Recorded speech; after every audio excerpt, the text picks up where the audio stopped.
my God, man. Y'all don't understand. Y'all don't understand. This show gonna give me a heart attack. I swear.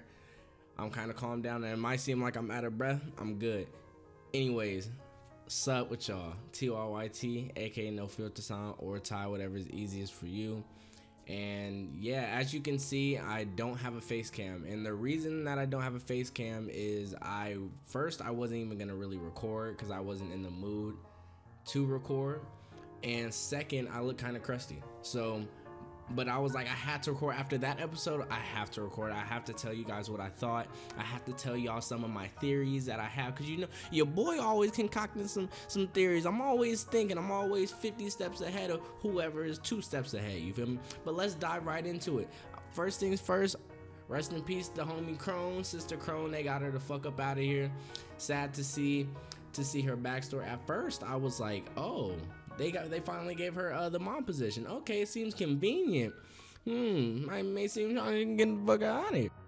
Before she left a little thing for in the desk thing, or not in the desk, but in like I forget, the fucking dresser. There we go. And I was wondering, I was like, that's interesting that, you know, they flashed away from that, because, you know, they're really good with the camera work. They're really good with the direction of the show. So they have slick shit in there, you know, here and there, and you really have to pay attention to see it. So she hid something before she left, and she talked to Grandma. We finally see Grandma. We don't see her whole face, but we see that sinister ass grin, and Grandmama had them things on her. That's all I gotta say. Grandma told her, oh yeah, we need to get you out the way, because you know you're a nuisance. We know what we're doing. So the whole time Grandma, which I suspected because they were talking, you know, on the little radio thing in her room. So I expected that they were working together, since Isabella seems so invested in these kids. Like the 5. I don't think she's invested in any of the other ones, the little ones and shit. She only cares about the 5, which is interesting. But to get back to Sister Crone, the grandma was working with her, so they had the big homie come out to cut. That ugly mother came out to cut with it huge. I mean, the demon thing was, bro, like it was swole, like it goes to the gym, like gym life, like built like that one nigga that be yelling in his car and shit, built like that thing. So I already knew the deal, I already knew the vibes. They were gonna get Sister Crone out of here.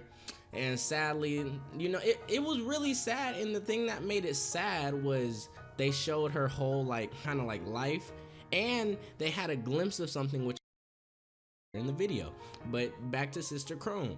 They showed her whole life, because it's pretty much like her life is flashing before her eyes. Showed all what led her up to here.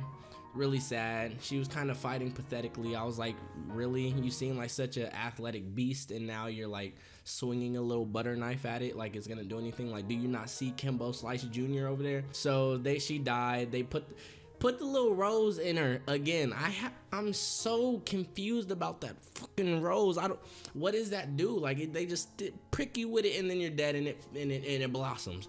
So that happened. Before I skip that, let me give respect to Sister Crone. I didn't want her to die. I was actually rooting for her. I'm like, you have to live, my nigga. You the only black person in the show besides maybe Phil. Kind of a little bit. Phil might be black a little bit. He kind of dark. Yeah. Back to the house. So now we're about to do the plan. So Ray's about to distract Isabella, fine ass, and then Norman and Ray. You already know the gist. So that happens, and this took me for. So Isabella is not playing any more games with you bitch ass niggas. Like that's what she ain't like on her Desmond shit from RDC. I'm through playing. Who next? She told Ray, you're cut off. And I knew you were lying the whole time, you hoe ass nigga. Now I'm locking you in this room. Stay here. She locked her room. She got on. She kept it pushing. All by what's his face, Don and Gilda. She was like, yeah. She walked into the woods, and I'm just like, bro, like she's not playing. And what the crazy thing is, the whole time I kind of thought that she knew, because she never really tripped, and she kind of acted clueless almost. But not clueless, because you know they made emphasis on her knowing by like little slip ups, like her like the little kid giving her the key that Don and Gilda used to get into the room and shit, little shit like that. So I kind of knew she had thoughts about it, but I didn't know she knew like everything. Like she knew everything. Bruh, I'm such a fan of her, but then at the same time I don't like her. But I don't know if she's rooting for us, like she wants us to be great, or that she doesn't want us to be great. I'm just so conflicted, cause like that's my girl, you feel me? But anyways, so she walks into the woods, finds Norman and Emma, pretty much like cuts off the act of mom and just like she, you know, feel me? So they kind of introduced to each other for the first time in 10 years. Long story short, she's telling them that she wants to like protect them, well, not protect them, but like make their suffering easy. So I don't know if she wants to keep us alive, or I don't know, because the grandma and her seem like, I don't know. I don't know what's going on with the whole keeping them, or they're special. I don't know how they're special. I mean, they're pretty smart, they're pretty talented kids from like normal 11 and 12-year-olds, but I don't know. So she was like, I'm trying to make your suffering a lot less than what you're trying to make it, so just give up. So she tells them to give up, and I'm like, no, what the fuck, what, you just thought we was just gonna give up? No. So they try to run for it. Norman tries to grab the shit, and Emma runs up and hugs her and puts her face all in the titties, and I'm sitting there, I'm mad. I'm like, Emma, get off my girl, you feel me? And then all of a sudden, like, I don't know, it just flashed and the camera switched, and then like her leg was snapped the fuck up. And I'm like, yo, Isabella is wilding, like she's tired of y'all shit. Like I was in shock. Like I wish, see, this is why I want to do reactions. I want y'all to see my reactions, but I wanted to do it in a way that it doesn't get fucking claimed and I don't get copyright strikes. You feel me? But I'm gonna figure that out when that time comes. But I was in shock when I was watching that. I was like, wow, she just snapped up her leg. She's telling, and then Gilda and Ray and them pop up, and she tells Norman, I set up the date for you. I'm like, no, why Norman? Like, we have to, oh my God, calm down, Todd. We have to escape now. We have to go. Norman set up a date. Like, is it tomorrow? Because she said, like, you'll be good till tomorrow to Emma after she snapped up her leg and then wrapped it back up. And this episode was so crazy. I'm emotionally distressed. I think my heart is beating out my mouth, so I don't really know what's going on. So she walked back with Emma in her hands, and the little kid saw her, and for some reason Phil looked like he kind of knew what was going on. Interesting that my brother Phil seemed like he knew what was going on. He seemed pretty informed. I don't know, that's just me. I'm still sticking with my theory that Phil is somehow more important than what he really is in the story, than just somebody that just pops up occasionally in each episode for cute factor. I feel like it's a lot more than that. But yeah, that was the end of the episode, and I really don't know what's going on with this show. They kind of like have like multiple layers. And of course you have the top couple layers, so that's the obvious shit that you see and you think about, you feel me, and you put together. But like in the opening, they burst through the puzzle. So do they figure out the puzzle, or do they just break the foundation of the puzzle that is this world that we live in as fucking cattle? Like, I don't. And even Sister Crone, she was like, when she hid the shit for them in her room before she left, she said, like, break free. Y'all need to break free. Y'all need to get out of here. Like, for real, y'all need to break down, like, pull down this world, break it down and build anew. Like, you guys are the key. So they're that important. They really got that in their bag enough for Sister Crone to really like think they can do it, and for her to leave a clue for them. Oh my God. Now let me get to the quick theories. I think I have two for this episode.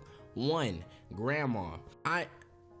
Grandma, I feel like, is it just her? How old is she? Like, I have so many questions for that. Like, I don't know if there's one grandma or there's multiple grandmas for each one, because it seems like they're like kind of in competition, because they're like, they want to have the best out of all of them. Like, they want to give a great meal to the demons or whatever their name is. I don't even know their names yet, but they're Demon Rose people. So I don't know what her role is. I know she's pretty important, but her and Isabella seem like they're on like the same wavelength, like they're like the same person. So I don't, I wish I could look at y'all in your eyes, but you can feel my voice looking in your eyes. You feel me? I'm just saying they seem awfully similar. Maybe grandma is an older Isabella, maybe they're clones. I don't know. I still have that clone theory. I know that's pretty basic, pretty cliche to have, oh, well, they're just clones. But I don't know, they seem really similar. And also, second one, Phil just, I don't know, I feel like Phil knows a lot more than he does. I don't really have like a specific theory, but I feel like he knows everything. That's my theory. I feel like he knows everything because he just pops up too, is too, I'm trying to think of the word, but he's just always there. Every single shot, like even when he showed up, like in the very beginning to talk to Isabella, I'm like, why is he pulling up at these distinct, times in the show? And I just feel like even exactly at the end, he just looked back, like when Isabella popped up, but he didn't look at her. He like looked back and had this like weird look on his face. So I feel like as the episodes keep coming, that it's gonna be revealed that he's gonna work with us at least, or help us, because he seems a lot smarter than all the other little kids. The other little kids seem like regular little kids, but he seems like he's pretty smart.